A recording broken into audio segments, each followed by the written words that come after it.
Welcome to the Numerical Tarot, a new tarot paradigm, an alternative to tradition, an axial system of archetypal crystallography, a trans-culturally anthropomorphized, life-biased binary influence calculator, a wisdom system, an archetype enhancer, with harmony of interpretation throughout.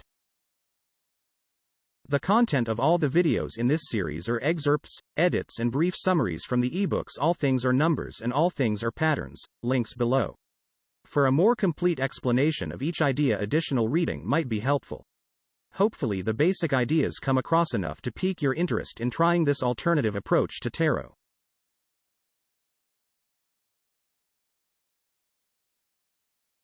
Most tarot decks have 22 major icon cards.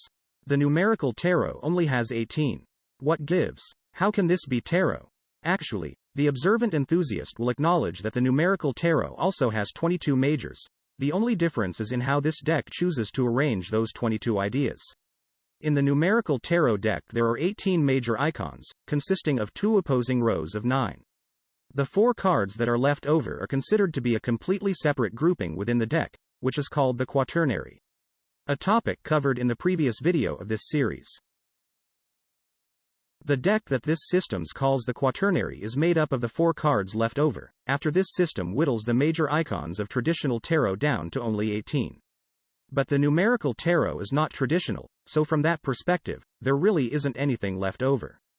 The quaternary is simply another expression of the fundamental parameters of existence that govern this system of numbers, the 4 concentric circles and point upon which we base all conclusions about everything. Elsewhere in this study we have made attempts to build a model of theoretical ideas in your mind's eye. This model has been compared to a planet, a convenient analogy, with a circumsphere, an atmosphere, a surface, a core, and an axis or center. When imagined two-dimensionally, the planetary model becomes 4 concentric circles with a point. When a number line is passed through, to label the stages of the model, we get 9 numbers, 4 on one side, a point, and 4 on the other side equals 9. The major icons and minor suits of the Numerical Tarot are both expressions of this full number line. The quaternary, however, is an expression of the 4 fundamental stages of existence from which the number line is derived. The 4 circles are 4 nested spheres, if considered 3-dimensionally. Take any row of 9 cards from the major icons or the minor suits of this deck, and fold them together, using the middle 5 as a hinge. Or, take the 4 cards of the quaternary and unfold them into a number line. They are the same thing. In this quaternary formation, each stage of the quaternary generates characteristics that are seen in the equidistant numbers along any number line. So each major icon is an expansion of those 4-fold ideas with separate cards for each equidistant number. Each minor suit card then expands even further, with 2 separate cards for each major icon card. If you want to use this system as a game, I guess you could say that one deck outranks the other. Minors, outranked by majors, which are outranked by the quaternary cards. 4 cards, are 2 cards, or 1 card, all saying the same thing. In the previous video we associated the stages of a near-death experience to these 4 cards and gave them appropriate titles that express that experience. But there are many other 4-fold models that can be associated with these 4 quaternary cards. Because they express the same ideas as the major icons that are born from them as a number line, they too carry those characteristics. Which means that the first stage of the quaternary is about the workings of a cerebral mind, just like the magician and hermit of a traditional deck. And the third stage is about the workings of a sensorial soul, just like the empress and chariot of a traditional deck. And the fourth stage is all about the workings of a visceral heart of courage and passion, just like the emperor and lovers of a traditional deck. While the second stage reveals the perceptual spirit of the high priestess and strength cards of a traditional deck. One of the more important aspects of creating a quaternary out of the remaining cards of the major icons is how they are now able to relate to the court cards in a manner similar to what we see in the deck layout of majors and minors. By viewing the quaternary as a parent to the court cards, the court card matrix can now be viewed as a grid of crossed references. By that I mean, the first 4 numbers of a number line, 1, 2, 3 and 4, can be used to describe what kind of person the card represents, king, queen etc. While the last 4 numbers, 6, 7, 8 and 9, could be used to represent family traits of each individual, coins, staves etc. Thus, by crossing a type of person with a type of family, we achieve a hybrid mixture of influences that ultimately make up the personality of each court card. Using the various verbal models given throughout this study, keywords like cerebral are associated to the 1-9 sphere, the circumsphere of air, which we also associate to the 1 or 9 of the major icons, the genie and genius, magician, and the god and sage, hermit, both intellectual types. The word perceptual is attached to the 2-8 sphere, the atmosphere of water, which we also associate to the 2 and 8 of the major icons, the muse and visionary, Shekinah, and the lumina and Vivian, strength, both inspirational types. The word sensorial is then attached to the 3-7 sphere, the terrasphere of earth, which we also associate to the 3 or 7 of the major icons, the beauty and artist, empress, and the saint and virtuist, chariot, both sensitive types. Leaving the word visceral to be associated with the 4-6 sphere, the ignosphere of fire, which we also associate to the 4 and 6 of the major icons, the hero and valiant, emperor, and the angel and royal, lovers, both passionate types. In the court card matrix, it is possible to simply cross these personality types against themselves to achieve a hybrid of personality types and families. With a crossed grid of personality types in place, the Jack of Coins would be seen as a perceptual type, within a family of visceral types, because he pulls ideas from a 2, which is perceptual, and is from the suit of addition, diamond, coin, which is associated with visceral types. On our court card matrix, the kings are visceral, the queens are sensorial, the jacks are perceptual, and the pages are cerebral. When crossed against itself, the suit of coins become the suit of the visceral family, the suit of cups becomes the suit of the sensorial family, the suit of staves becomes the suit of the perceptual family, and the suit of swords becomes the suit of the cerebral family. Crossing personality characteristics as individual and family is the easy way to generate a mixture of qualities to define the character of a court card. But there is more. We can also use the entire grid matrix system of the minor suits to help us find additional traits for each card. We can do this by taking that grid and rotating the last half, the 6, 7, 8, and 9, so that the entire grid is crossed over itself. In earlier videos, the theoretical model of existence that guides our underlying structure was compared to an atom, having positive insides and negative outsides. In the video on kintograms, one of the 5 lines helped us determine the introverted versus extroverted nature of something. In this formation, numbers representing the inside of the model were considered positive or extroverted, and numbers representing the outer reaches of the model were considered negative or introverted.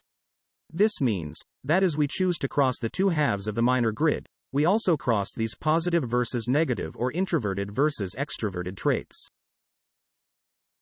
The positive inside versus negative outsides arrangement of our court matrix is already well described by our association of seasons with each suit, putting the 2 positive seasons of growth with the 2 positive operations of mathematics, and associating both of those with the more traditional suits of coin and cup.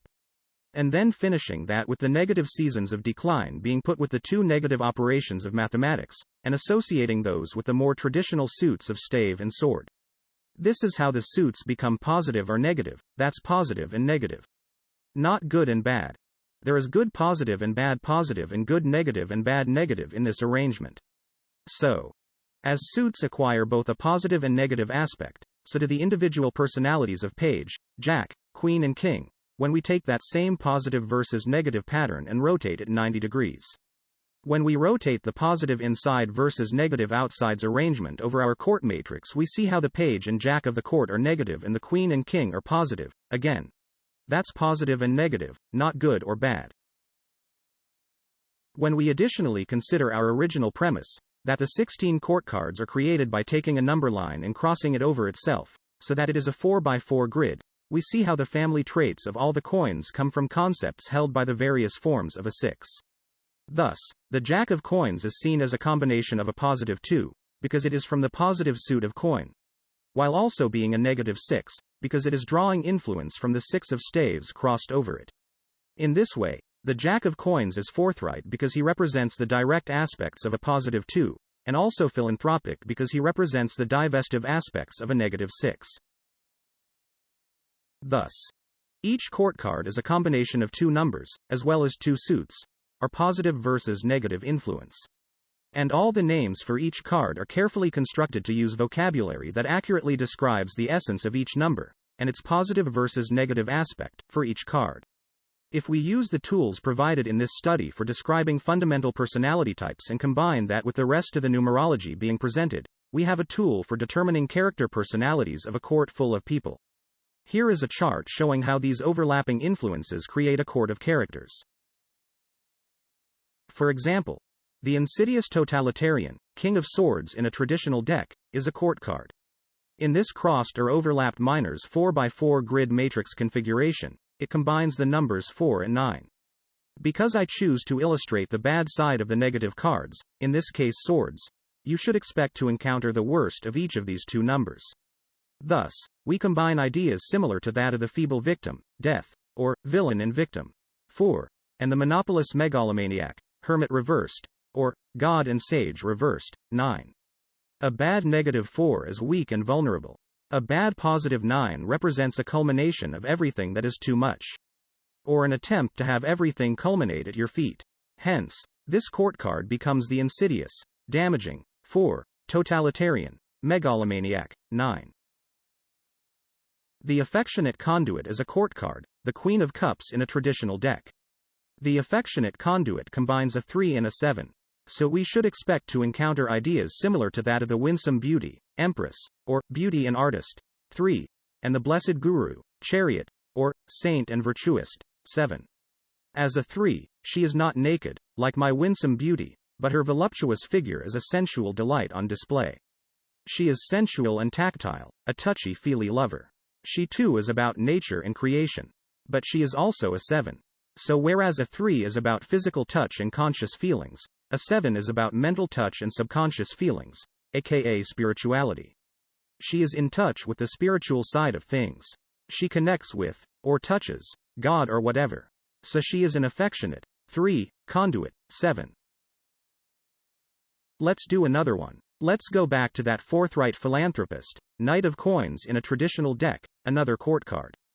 The forthright philanthropist combines the numbers 2 and 6.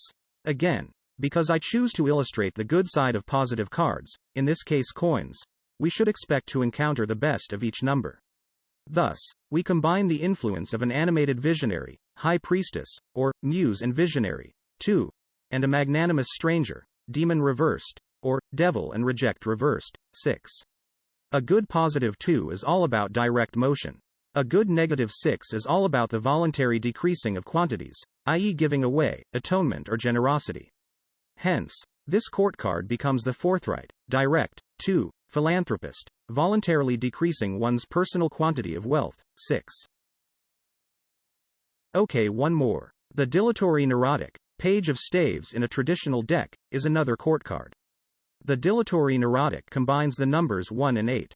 Again, because I choose to illustrate the bad side of negative cards, in this case staves, we should expect to encounter the worst of each number.